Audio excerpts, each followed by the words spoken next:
أعوذ بالله من الشيطان الرجيم.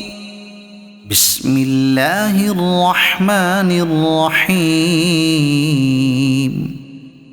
لم يكن الذين كفروا من أهل الكتاب والمشركين منفكين حتى تأتيهم البينة، رسول من الله يتلو صحفا مطهرة فيها كتب قيمة. وما تفرق الذين أوتوا الكتاب إلا من بعد ما جاءتهم البينة، وما أمروا إلا ليعبدوا الله مخلصين له الدين حنفاء ويقيموا الصلاة ويؤتوا الزكاة وذلك دين القيمة.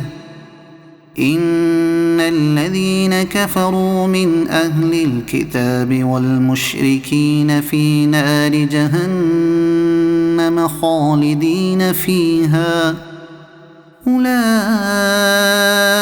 هم شر البرية. إن الذين آمنوا وعملوا الصالحات أولئك هم خير البرية، جزاؤهم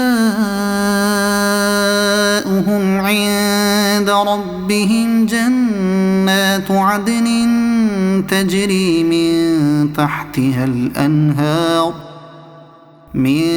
تحتها الأنهار خالدين فيها أبدا، رضي الله عنهم ورضوا عنه، ذلك لمن خشي ربه. صدق الله العظيم.